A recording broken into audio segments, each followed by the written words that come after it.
Welcome to the Rex Andrews Show. Glad to have you. If you're a first-time listener, welcome to the show. Glad to have you in the conversation. Don't forget to subscribe and don't forget to comment. We'd love to hear from you. If you are a returning listener, I have a giant thank you to share. We recently learned that we have cracked the top 10 fastest growing podcasts in the marketplace. That's pretty exciting because there's over 1 million podcasts in the iTunes market. So thank you. It's all because of you. But more importantly, too, we got some great guests. So today, before we hop in and meet today's guest and this amazing human story, I actually have a little bit of house cleaning to do. Like always, don't forget to subscribe. We are on every platform that you can think of for podcast distribution, and you can find us on social medias, or you can always go to the show website at rexandrewshow.com. You can listen to the podcast there and check out the interesting things that we do and the bios of our guests. All right, so today I'm excited. I got a interesting guest that comes on today, a fellow Colorado figure here, but we try to feature some folks here from time to time from the home base, just outside of Boulder here. And she has an interesting story, and she's done some interesting things.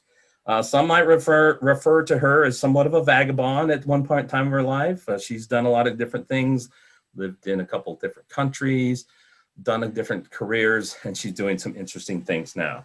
So welcome to the show today, Erica Carrico. How are you this morning, Erica? I'm doing so well. Thank you for having me. Really looking forward to chatting today. All right. Now, I understand you're doing some pretty interesting things about helping people pick the right businesses to start, right? That's kind of the things that you've been focused on lately. Yeah, that's sort of what my business is really centered around, is helping people to escape the corporate or escape the 9-to-5 and take on the world of entrepreneurship. Okay. Well, I always say this, I say it, so people might get tired of it, but you know, there are too many interests for just one lifetime in my perspective. So there's always another interesting story. And the important part of that story is usually how you got there. Life's like crossing a stream. We hop from one rock to the other. So Erica, what I'd like you to do, you've had an interesting journey. We talked about this before we came on air. I'd like you to help our listeners unpack a little bit about how you got to where you are today. So we want to know things like, where'd you grow up? What was your family like? Did you have siblings? What were your parents doing? What were these influences, environments that contributed to who you are through your education and then up into your career and the hops and the journeys you've been on? So Erica, take it away. Let's learn a little bit about you today. Yeah, amazing. Well, I grew up actually in New Mexico and back in Albuquerque. My family are all from Iowa. So my mom and my dad, my grandparents, everyone, they're from Iowa. And when I was 3, my parents just kind of, felt like they wanted to take their own adventure and their own journey, and off to New Mexico they go. And okay, so help us understand a little bit, because there's 2 types of Iowa.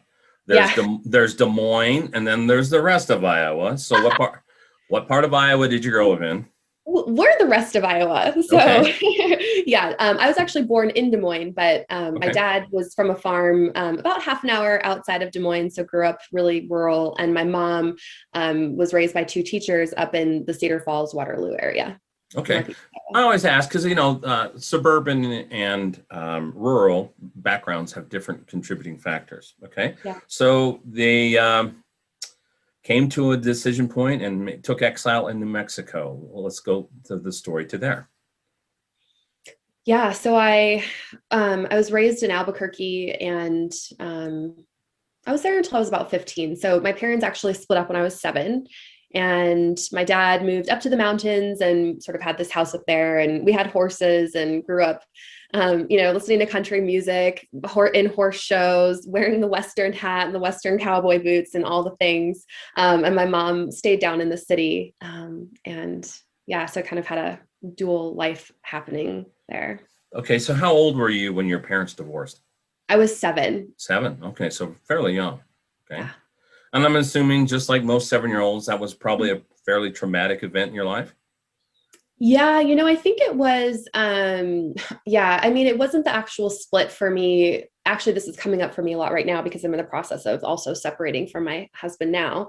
But so a lot of things are coming back for me, but it wasn't actually the split that felt traumatic to me or really had an impact. It was sort of all the years after, I Okay. think, that had the effect on me. Okay. All right. So your dad heads up to the mountains, puts on his cowboy hat, listens to country music. Not that that's a good or bad thing. Mom stays in the city. Now, some might say that Albuquerque is still rural, but okay. So you've got that split environment. Then what? Yeah. So then, it was several years of sort of the back and forth, and my parents didn't have a great divorce, so it was pretty tumultuous, I guess. In and out of courts quite a bit, custody battles, both of them racking up pretty intense lawyer fees. Yeah, it was just kind of I don't know. My mom she got remarried, I think when I was 10, and that sparked things off again too. So it was really a good 6 or 7 years of just kind of being in the middle of this custody battle between my two parents. And when I turned 15, my mom, she kind of just had this breakdown and she was like, I'm just done. She divorced her second husband and told my dad that she was leaving back to Iowa to go home, and packed my sister and I and the courts gave her permission to take us, and off we go to Iowa when I was 16. Oh, wow. So then did you finish high school in Iowa? I did, yeah. So we moved halfway through my sophomore year. So I moved halfway through my sophomore year, finished at one high school. It was just not a good fit for me. So I moved to another high school for my junior and senior year and Okay. graduated Okay. after, yeah, from Iowa. Now, did you go on to college then, or what was the next step for you? Yep. So I went to Iowa State and majored in psychology after that. Okay. Surprise. So you surprised. I mean, is that because you're laughing at the liberal arts degree, or surprised that you were in Iowa State? No, well, both probably. I think more of a surprise. I think for me, I think it was you talk about how the human story is so fascinating. And I really was watching my own human story as I was growing up and watching my parents. I always felt like I was just this adult trapped in a little body. And I was always watching my parents' reactions, and I was always reading their emotions, and I always was feeling how they were feeling. And for me, it was just why people do the things they do was so fascinating. And it was just a really natural transition into, I really want to study this more. And I also want to be able to help people to change their behavior so that they don't pass down generations of trauma and just keep repeating cycles. Okay. So growing up, going to back up just a little bit, just a little more environment and understanding. Do you have siblings? I've got one younger sister. Yes, she's 3 years younger than me. 3 years younger. Okay, great. So you went off, then jumped into Iowa State. That is one of the interesting moves because when you go from Albuquerque to back to Iowa, you go from no humidity to excessive humidity. Right. So that's quite an environmental change. But did it help sort of level things out from your family because your mom was back around her family?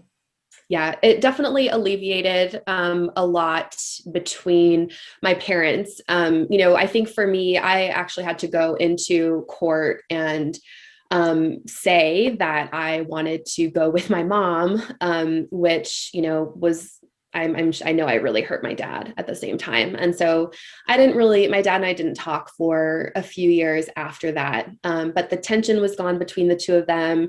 And, I kind of had my own hard time leaving in high school, going from Albuquerque, like you said, where it's just beautiful, it's warm, the mountains are there, it's hot, sunny, to Iowa, where I felt like I was kind of, going back like 20 years in time. And it was really cold. We moved in January. So I definitely, looking back, see that I was dealing with depression and anxiety for probably most of my time in Iowa, actually. Wow. Okay. So fast forward a little bit. Wasn't the easiest transition back to Iowa. You got your degree, and then what was the next step? Yeah, I got my degree, and I always thought that I'd go into graduate school right away. And I kind of just felt like I wanted to do something different. And so, my friends were leaving Iowa, they were getting jobs, they were getting married, and I jumped on a plane and went to Europe by myself and spent some time backpacking instead. Okay. So you backpacked through Europe. How long did you do that? I want to say I think it was like 7 or 8 months, something like that. Okay. Did you have a Yeah. travel companion or did you just go on your own? So what I did was I did a 6 week tour with a tour company, but I went by myself. So I joined this tour with a six weeks with a tour company, and then just met enough people on that we then just spent time afterwards Spent traveling time. together. So yeah. Okay. So from your family's perspective, did they think you were crazy or was that expected behavior of Erica or what did This they is the think? beginning. Yeah. I mean, I think they always knew that I was going to live a little bit of a different life, but yeah, I don't think, I mean, it was definitely not normal. Not Nobody in normal. my family has ever done that. None of my friends were doing it. I was definitely one of the black sheep. Okay.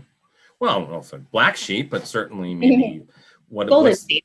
yeah, a gold sheep or Gold sheep what's the old phrase? Not all that are wander are lost. are lost. Yeah, Correct. maybe not. Okay. Yeah.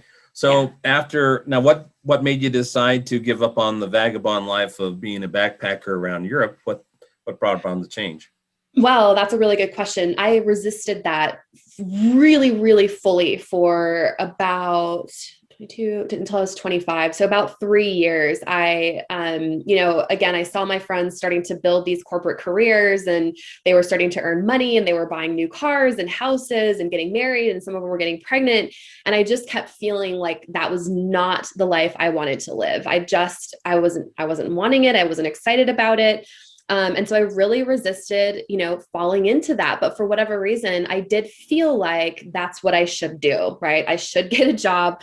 I should go into corporate. I should get the paycheck. I should get the retirement benefits. I should get married. I should have the kids. I should buy the house, right? It was all these shoulds, and it was just squashing me. And so I tried to do things a little bit responsibly. And I ended up finding a job out here in Colorado, actually, for an entrepreneur who traveled for his business. And I spent a lot of time traveling with him to different places. I went up and worked for ski school up in Vail. Oh, I was nice. just trying to, yeah, I was trying to find my way without having to go into corporate. But finally, when I turned 25, I think it just hit me so hard. Like I didn't want to struggle for my whole life. Hmm. And so I bit the bullet, took a job in corporate recruitment down in downtown Denver. And that sent me on it was probably about a 9 year corporate career track. Okay. So I understand that you didn't stay in Colorado that long, right? I didn't. You Yeah, I took off actually again. left. I did. Yeah. So again, that pull was there, but I was trying to really be responsible with my life at the same time. And I knew when I was 26, I was actually living in a little apartment in downtown Denver. I had a boyfriend, I had my friends, I had my car and my job. And I felt like if I don't do something different now, this is going to be my life for the rest of my life. And I wasn't ready for that. And so what I did was I did this the quote unquote responsible way, but I ended up getting a job in corporate recruitment down in Sydney, Australia, and the company moved me down there.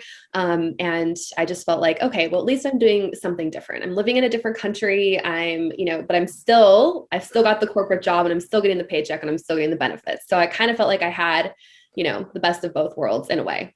I was about to say that. I mean, that wasn't exactly like, say, Denver to, oh, I don't know, New York. I mean, you went Denver to Australia. So Right. that's quite the hop. All right. So see a little bit of a thread appearing here, some trends, a little bit of transient kind of stuff. Okay. So how long were you in Australia?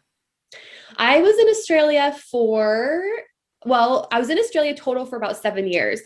So here's kind of what happened though. So after I got to Sydney, I was definitely working the grind, and it was 10, 12-hour days, 5 days a week. And I know my body is just not built for that. I love to work. I'm definitely someone who I would consider almost even a workaholic, Hmm. but I can't work for somebody else's dream. And I felt like all of a sudden I just was earning, millions of dollars for a company that had millions of dollars. I was entertaining corporate clients for Citibank, Fidelity. I was working within financial services, traveling to Singapore, Hong Kong.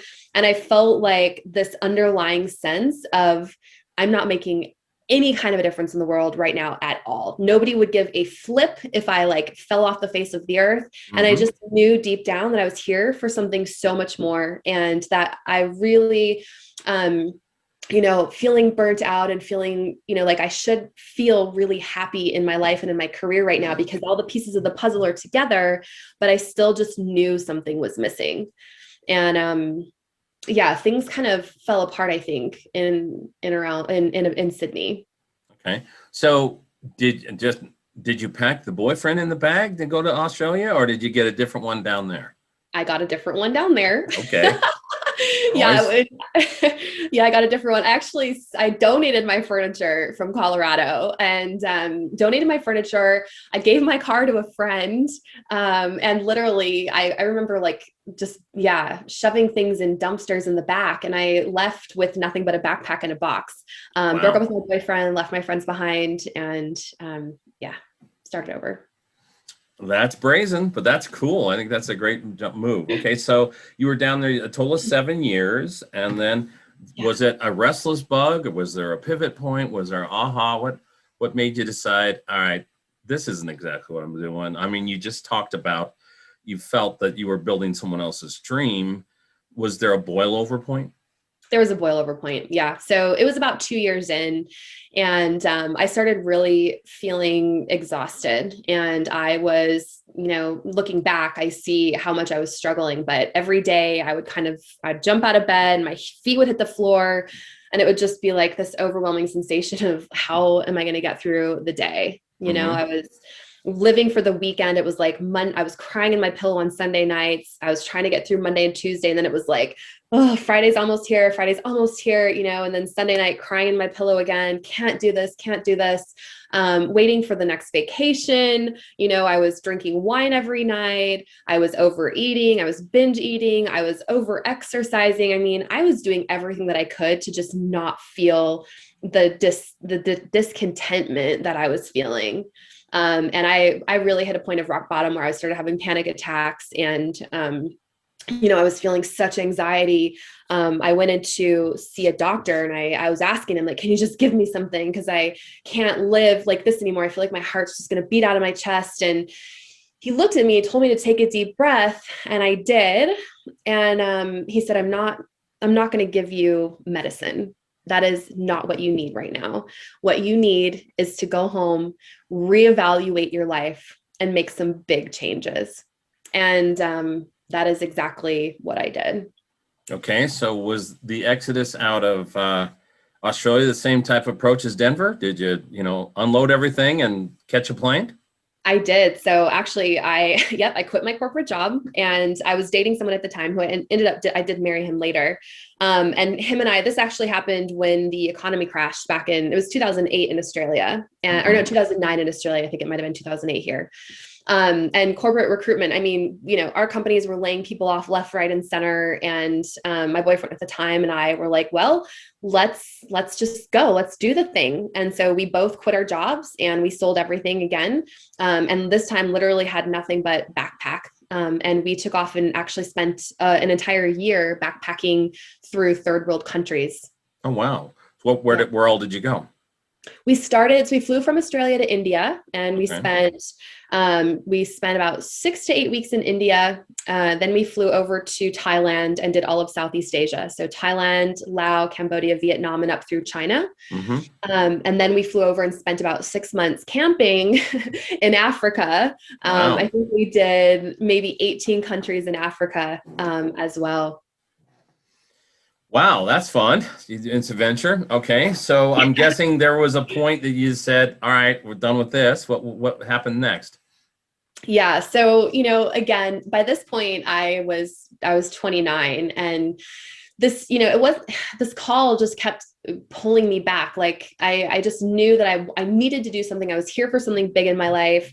And I think what that trip really did for me was it just opened me up to so much around life and who we are as human beings and what's really important. And I absolutely knew that I was not here to earn money for a corporation that already had millions of dollars. That just wasn't my thing. Okay. And at that point, I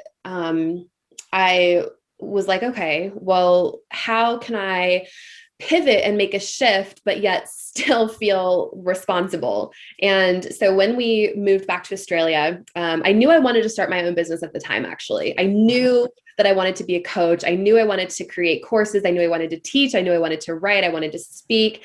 And everyone was like, well, how are you going to earn money doing that right away? You can't, like, just get a job. And, I listened to that and I thought, okay, well, that's true. Maybe I'm getting married. We're getting ready to start a family, and I can't just be irresponsible and start a business and earn no money. So what I did was choose what I thought at the time was the safer route. And I dropped 30 grand, got a master's degree, and went into the not-for-profit sector as an executive director. And so I felt like, okay, well, at least I can, be earning an income and making a difference in the world at the same time. Okay. So that was sort of my next pivot. Okay. Now, did that bring you back to the States, or what happened next? Yeah. Well, so I was the executive director for a national not-for-profit in Australia. And I ended up getting married down there. My husband and I had our first little baby, and we moved up to this mining town for his job in the middle of nowhere, Australia, literally in the middle of the outback. And we lived there for about a year, and I was able to work my job remotely, which was great. It was all just done virtually. And while we were up there, since it's a mining town, there was a lot of iron ore particles like floating around in the air. And my little boy, his lungs couldn't handle it. So anytime he got a cold, we ended up in the emergency room, and he literally couldn't breathe. He'd have this like reaction. Yeah. So for about a year, I didn't sleep. He was waking up multiple times a night.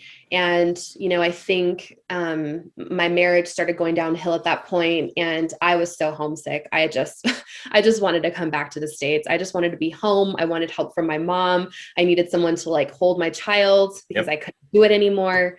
And had this, sort of another type of breakdown, and moved back here to the States in 2014. 2014. Okay. So does that bring us up to where you started on the venture you started now, or is there still another hop?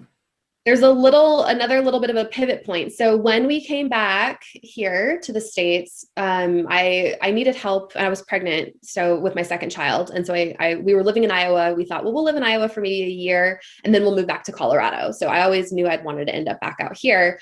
And so, when we were living in Iowa, I was an executive director of another not-for-profit organization. And at the time, had another baby. My husband, going from Australia, where we lived on a beach on the Indian Ocean, to Iowa, sent him in just this huge downward spiral of depression.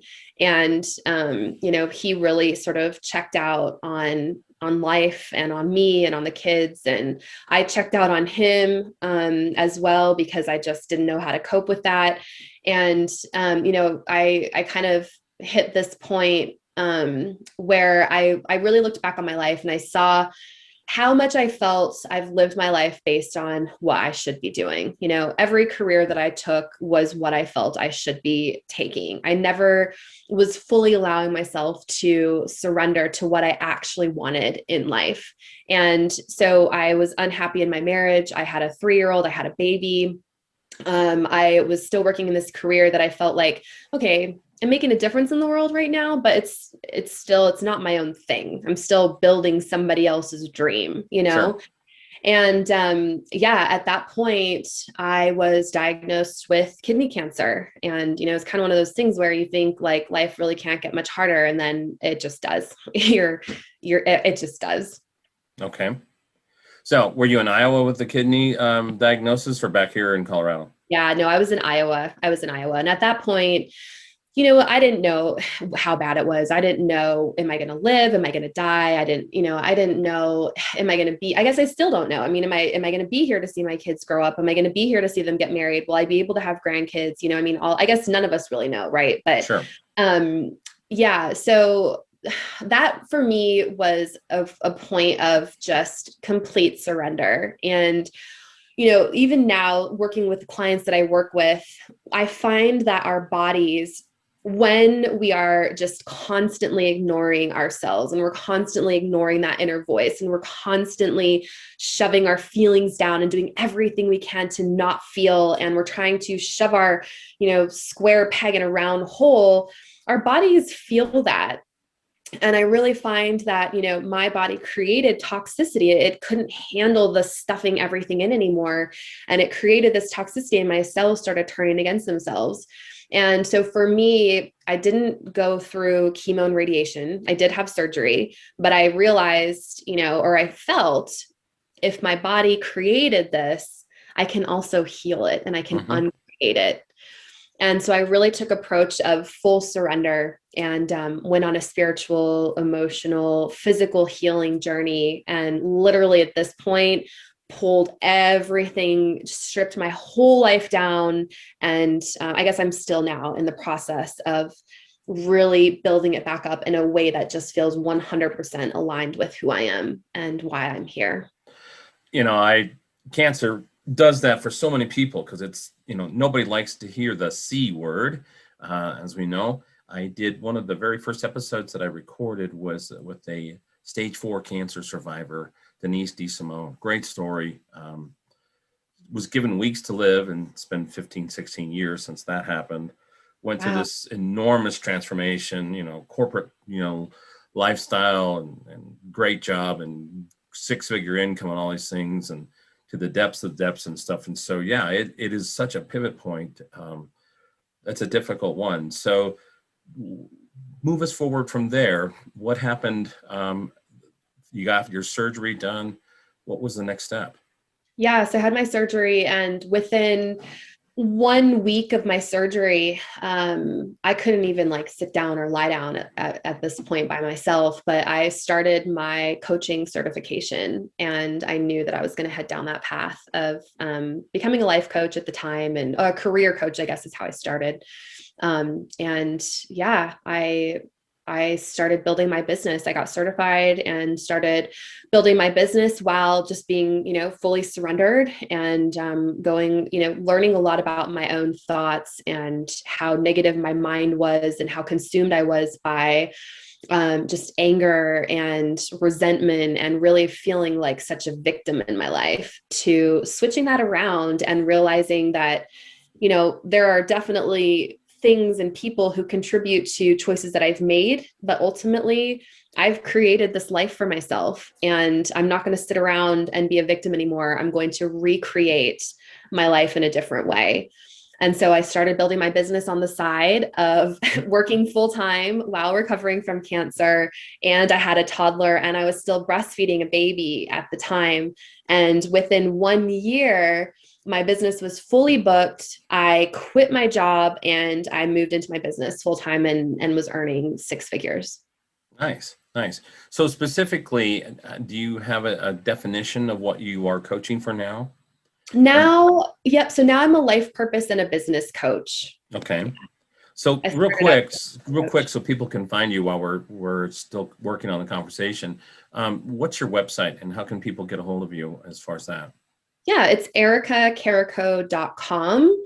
And there are, a ton of free resources on there. You can find me on YouTube if you just search Erica Carrico. You can find me on Instagram quite a bit, which is just Erica Lynn Carrico.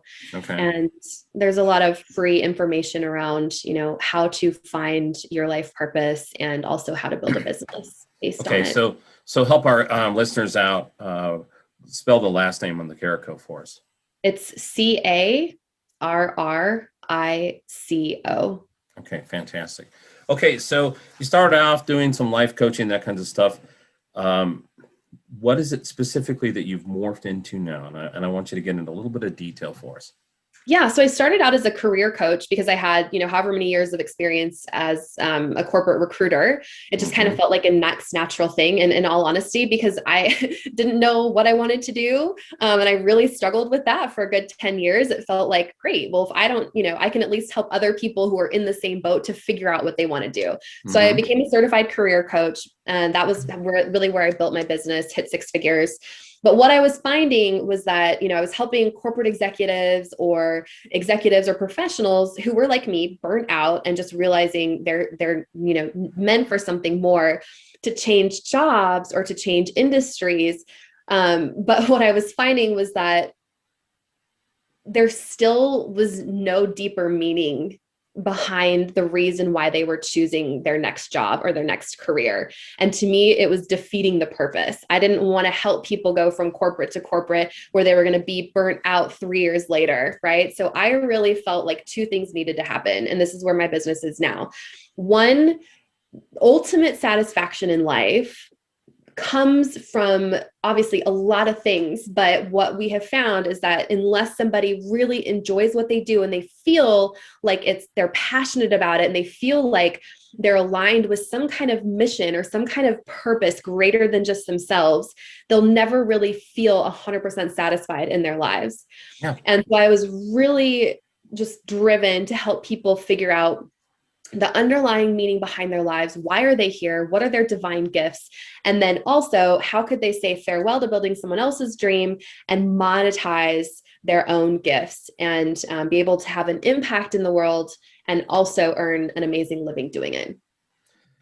You've touched on some interesting thoughts there for some questions. So, you know, I have my own personal story where I was in college and I changed degree choices twice. And because I ended up thinking I would hate what I was studying, I was a pre-med student for a while, and I just thought, man, this is crazy. I don't want to do that. Then I switched over to the business school, and then I just one day and realized that all I heard everybody was complaining. I'm like, this isn't interesting. I can hire people to do double entry accounting, right? You know, and so then I switched over. I had a very sage and mentor, one of my uncles, and he said, just do what you love, because at the end of the day, you're going to, you know, people just want to see that you went to school, do what something you love. You'll find out later what it is. Well, here I am. I'm late career here. I'm 55, and I'm not sure I finally got that one, but we'll see. But I think the thing is that so many people, as when we're youth, we start off thinking that this is what we want to do. And then we try to be responsible, follow those paths, like oh, I'm going to go do the responsible thing. Oh, I'll just find a job in Australia rather than, and not just be a world traveler. So, kidding, of course. That's But the the truth, though. That's situation, exactly what I was thinking. yeah, okay, I'll be responsible, but I'll still be Yeah, traveling. Yeah, right. up there. But so Yep. the challenge that I think a lot of people is, and it's difficult because there's a big conversation in the world going on today of, okay, you have so many people getting into massive debt in education, Right. and especially in a lot of these liberal arts degrees and things. And there's nothing wrong with that. I mean, if you want to study philosophy, great. You know, Native American art, dance, whatever, it doesn't matter. But how do you monetize that? How do you turn that into your passion, into something that you can actually get a job? And then we have these issues where people come, they made these choices and now they're in massive amounts of debt. And I don't want to get into that big political conversation, but it's a real set of choices because, what is it that's going to make us happy? Right. Yeah, absolutely. Well, and I mean, I even did that myself. I took out loans and I spent $30,000 on a master's degree that I literally don't use anymore. And, so here's the thing too. So here's the thing, and I think you touched on something important. When our purpose or our life purpose is a combination of a few things, and it's actually also, if you're not into purpose and you're really just into finding a meaningful career, something that you love, the golden career for you, or the perfect career for you, is also the same as sort of what our purpose is, and both are a combination of two things. One, what we really love to do. So you already said it, do what you love.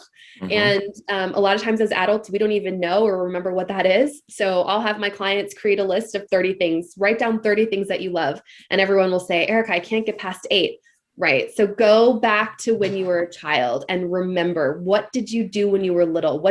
Were you one who was playing with GI Joes, or were you out there fishing and running in streams and being muddy and out? Did you love to be outside? Right.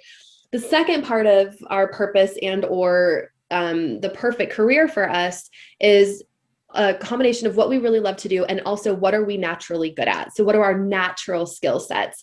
And then purpose really is how can we combine those two, what we really love with what we're naturally good at, to create value in the world in some way, shape, or form. And that changes based on the stages of our life. So like you said, I'm here now. I'm not really sure if I figured it out yet, but you're choosing to do what you're doing now based on the level that you know yourself. And, I can tell you love what you're doing. You're also really good at it. So you're essentially living that right now. Whereas it might look different in 10 years because you will have 10 years more of growth and 10 years more of life experience and 10 years more of challenges and hardships, right? So our purpose and how we choose to express it evolves based on the stage of life that we're in. Oh, I would agree with that 100%. We all evolve, and if we don't evolve, but then we're not progressing in this world. Now, I joke with myself because I'm a little self-depreciating, but I have found the thing that I need to be doing. That's for sure. I back at doing so. I tried this before, different platform, different era. Wasn't the right time for it, but no, it is important because when you do have that passion, you really strive into it. Now, the challenge is sometimes people have a passion that may not be as easy to monetize. What do you tell clients with that? That's a really good question. I've had quite a few clients. Well, personally, I believe everything can be monetized. I feel like where there's a will, there's a way. Sure. Right. Some things, though, definitely are more challenging than others, 100%. So, what I have seen is that a lot of things have to line up, I think, for a business to really take off and to go and to be profitable.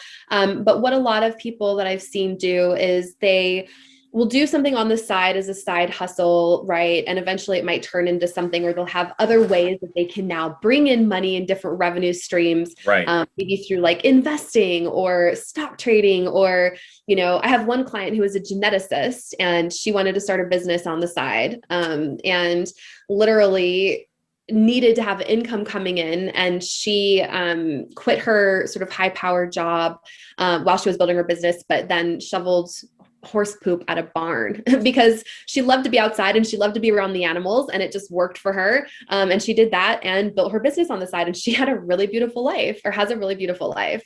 So there's a lot of ways of doing it. So you sit down with your clients and help them find creative ways to meet their income needs, because the thing I never wanted to do is I never wanted to be in a job, and luckily I never had this, where I hated it. I couldn't imagine getting up every day and dreading going to the office. There was a couple firms I worked for that was that way. Okay. I mean, that's just kind of life. I mean, there's certain environments that we don't realize are toxic or have issues or just flat out boring after a while. But it's an art to be able to help people to find ways to make income, because income isn't always passion. Agree with 80% of people do not like their job. I believe that. So how's it been? We always talk about this. The teacher is the one that usually learns the most in a class. So true. Okay. How's it been for you now that you're doing this? Has that evolution been for you while you're teaching other people to find that? Because I think what's interesting about your life set experience, the hops that you've been around, you've kind of played the responsible, irresponsible. And I don't mean that in a bad way. You weren't doing things in the mold that other people expected, which is great. You ran around and did some things that were interesting, but to just up and sell everything you have a couple times, well, that's an interesting thing. So how's that been for you? What has this journey been for you personally, now that you are teaching people how to find their passion? Yeah, well, my business grew faster than I thought that it would and really took off. So I was kind of, I don't know, I was just showing up but it's been really good. I absolutely love my clients. I love my business. I love what I do. I don't feel like I love Mondays just as much as I love Saturdays. Yep. And of course there are days where I have, challenging days and there are stresses. And I think being an entrepreneur, you're kind of like this every day. One minute you're Sure. like, I love my business. And the next minute you want to throw it out the window and actually go get a job, but you never would. So it's definitely been, it's been an amazing experience for me. And I feel like, I'll never do anything else. This is definitely why I'm here. And this will be honestly what I do for the rest of my life. Hands down. So what's next on the horizon? Do you have some new programs coming up, books, podcasts? What's your next projects that you're tackling? Well, I did just create a new program. It's called Soul Business Accelerator, and it's really designed to help take a new business from scratch up to that 6-figure point. So not for product-based businesses, but for service-based businesses, creatives, coaches, consultants, therapists, chiropractors, health practitioners, speakers, that kind of thing. Mm-hmm. And my plan this year is to write a book. I kind of feel like I'm going through another sort of personal evolution, and my husband and I are separating. And I think this year is going to be a lot about navigating, what that looks like, and making sure my kids are okay and really supporting them and holding them through the process too. Fantastic. Well, you've been on quite the journey, but it looks like you got quite a bit to go because you've got a lot of talent, and it's been very interesting to look at to see how your journey has been. So we're definitely going to have you back because I want to hear more about how this is progressing, your new program and stuff, and then also when you're ready to get your book launched. But if you have listened to my episodes before, this is sort of how I always bring, because we've learned a lot about you up to this point. We've education, siblings, all these good stuff, parents. So in their social world today, we have this idea of a bucket list, all the things we want to go do. Well, there's an opposite list. It rhymes with bucket, starts with an F, but I'm not going to say that, okay? What's something that Erica would never want to go do? That's something I would never want to go do. Now, if you listen to the episodes, we get all kinds of responses. Can I? Yeah. So I know a lot of people say never, but come on, everybody's got something they never want to do. Can I say get married again? That's your answer. I'm not leading the witness here. I'm not leading the witness. No, I mean, that is how I feel right now. But in all honesty, I think when I was traveling there, so many of the travelers and so many of the backpackers were all about trying the unique foods in the countries. And I love all kinds of foods. There's actually not much that I don't like. But something that is definitely on my F-it list is in Southeast Asia, they have all these little carts that go around with fried cockroaches and living centipedes on sticks that people just eat. Yep. I just can't. I can't do it. No way, no how, not happening. Okay, fair enough. I'm right there with you. I had some travel in South America, and there's a lot of things I won't eat again. Try something once, but no, sorry, not going to do that. Well, fantastic. I'm thankful that you came on the show today. I think you have a great service that you're helping people, because I think we have a lot of people in the country here in the United States, I won't speak for outside the United States, who have gone off and felt that they had to go down a traditional path. They spent a lot of time, energy, effort, money, and then they wake up and realize this isn't what I want to do. But just as important of realizing what you don't want to do is that you don't want to make that second mistake. And so, a lot of people are going to trade schools today, which I think is amazing, in doing in the trades, much needed. But I think people need to take some time to invest on what is their passion and then figure out what to do. So I think you're doing a great thing. So, Erica, it's been great to have you on the show. Like I said, we'll have you back. I promise I won't be sending any centipedes on a stick your way, however that does. Please, one last time, give us your website so people can find you and connect with you about your new programs. Yeah, thank you. It's Erica, which is Erica, and then Carrico, which is Carrico.com. All right, fantastic. Okay, folks, we'll call that a wrap for today's episode. You know how it is. Too many interests, not enough lifetimes. There's always another story right around the corner. And we've thanked to Erica for coming over today and sharing hers. And until next time, this is the Rex Andrews Show. Don't forget to subscribe and also stop by the website at rexandrewsshow.com and check out all the interesting things we're doing and all the interesting people who are coming on the show. And until next time, 3 things to say, like always: be safe, be bold, and make it a great day.